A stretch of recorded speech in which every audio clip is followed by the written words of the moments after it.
Ukraine के बीच तीसरे विश्व युद्ध जैसी परिस्थितियां बन गई हैं और इन परिस्थितियों में भारत का फिलहाल कोई मजबूत स्टैंड देखने को नहीं मिल रहा है। यूक्रेन की राजधानी पर जिस तरह से रूस ताबड़तोड़ हमले कर रहा है, उसे लेकर अंतर्राष्ट्रीय स्तर पर कई देश ऐसे हैं जो आगे बढ़कर आए हैं, जिन्होंने रूस की आलोचना की है। ऐसी परिस्थितियों के बीच में एक युद्ध है जो हमारे देश में भी छिड़ गया है। एक युद्ध है जिसमें सत्ताधारी मोदी सरकार को निशाना बनाया जा रहा है। राहुल गांधी की बात करें, प्रियंका गांधी वाड्रा की बात करें, रणदीप सुरजेवाला की बात करें, यहाँ पर अपर्णा यादव की बात करें, ज्योतिरादित्य सिंधिया की बात करें, अखिलेश यादव की बात करें, कई ऐसे बड़े नेता हैं जो रूस और यूक्रेन के मुद्दे पर मोदी सरकार को घेर भी रहे हैं और सरकार द्वारा उठाए गए कदमों की जमकर तारीफें भी कर रहे हैं। कुछ नेता ऐसे हैं जो कह रहे हैं कि मोदी है तो मुमकिन है, और कुछ नेता ऐसे हैं जो एक सुर में कह रहे हैं कि आखिर मोदी सरकार यूक्रेन में फंसे छात्रों के लिए क्या कर रही है। यूक्रेन से लगातार वीडियोस सामने आ रहे हैं और ये वीडियोस मोदी सरकार पर सवालिया निशान खड़े करते हैं। जब यूक्रेन में फंसे छात्र ट्विटर में मीडिया के जरिए, ट्विटर हैंडल के जरिए वीडियो जारी करते हैं और बताते हैं कि वो कैशलेस हो गए हैं, उनके पास पैसे नहीं है, पीने के लिए पानी नहीं है। उन्हें लगातार यहाँ पर रेड अलर्ट के जरिए बताया जा रहा है कि आपके हॉस्टल में, आपके बिल्डिंग में कभी भी बिजली जा सकती है। छात्र मोदी सरकार की तरफ उम्मीद की नजरों से देख रहे हैं। विपक्ष मोदी सरकार पर निशाना उठा रहा है और ऐसी परिस्थितियों में मोदी सरकार ने कौन से बड़े कदम उठाए हैं। 4 मंत्री हैं जिन्हें भेजा जाएगा दूत बनाकर यूक्रेन से सटे देशों की सीमा पर। ये जाएंगे वहां और अपने छात्रों को लेकर आएंगे। वो 4 मंत्री कौन है? प्रधानमंत्री नरेंद्र मोदी ने एक उच्च स्तरीय बैठक में कुछ बड़े फैसले लिए हैं और वो फैसले क्या हैं, सुनिए जरा। यूक्रेन और रूस के बीच छिड़ी जंग का असर अब भारत में भी सीधे सीधे देखने को मिल रहा है। यूक्रेन और रूस के बीच जो झगड़ा हो रहा है, जिस तरीके से रूस यूक्रेन को लेकर आक्रामक हो चुका है, ऐसी कड़ी में अब हमारे देश की सियासत भी गर्मा रही है।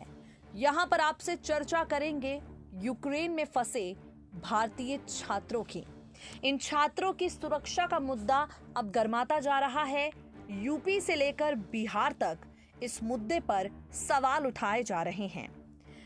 प्रियंका गांधी वाड्रा से लेकर राहुल गांधी, रणदीप सुरजेवाला तक प्रधानमंत्री नरेंद्र मोदी से सवाल कर रहा है कि आखिर इन बच्चों का क्या होगा। और अब इन छात्रों को निकालने के लिए मोदी सरकार ने बड़ा कदम उठा लिया है। इस कदम के तहत 4 मंत्रियों को यूक्रेन के पड़ोसी देशों में भेजा जाएगा। फिर ये मंत्री यूक्रेन में फंसे भारतीय लोगों से बातचीत करके उनको निकालने के प्रबंध कराएंगे। जो जानकारी मिली है, इन मंत्रियों को भारत का विशेष दूत बनाकर भेजा जाएगा। सोमवार को प्रधानमंत्री नरेंद्र मोदी ने यूक्रेन संकट पर उच्च स्तरीय बैठक की अध्यक्षता की, जिसके बाद ये फैसला हुआ है कि 4 मंत्रियों को यूक्रेन के पड़ोसी देशों में भेजा जाएगा। इस मीटिंग में विदेश मंत्री S Jaishankar, commerce minister Piyush Goyal शामिल रहे। केंद्रीय मंत्री हरदीप सिंह पुरी, ज्योतिरादित्य सिंधिया, किरेन रिजिजू और जनरल वीके सिंह निकासी मिशन के समन्वय और छात्रों की मदद करने के लिए यूक्रेन के पड़ोसी देशों में जाएंगे। सिंधिया रोमानिया, मोल्दोवा जाएंगे, वहीं किरेन रिजिजू स्लोवाकिया, हरदीप सिंह पुरी हंगरी और वीके सिंह पोलैंड जाएंगे। आपको बता दें, ज्योतिरादित्य सिंधिया पर भारतीय जनता पार्टी ने ये एक बड़ी जिम्मेदारी दी है। यूक्रेन और रूस के बीच हुई जंग का आज 6ठा दिन है। फिलहाल रूस यूक्रेन की राजधानी कीव पर कब्जा करना चाहता है, लेकिन उसको सफलता नहीं मिली। सोमवार सुबह भी लगातार वहां धमाके सुनाई दिए गए। यूक्रेन में फंसे भारतीयों को निकालने के लिए सरकार ने ऑपरेशन गंगा शुरू किया है, जिसके तहत 6ठी फ्लाइट भारत में लैंड कर चुकी है। 240 भारतीय लौटकर दिल्ली आए हैं।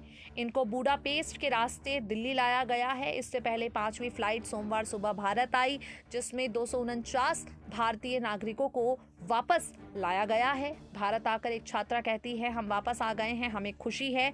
यूक्रेन में हमारे लिए स्थिति बहुत कठिन थी, हम आशाहीन हो चुके थे। विपक्षी दलों ने मोदी सरकार को घेरना शुरू किया।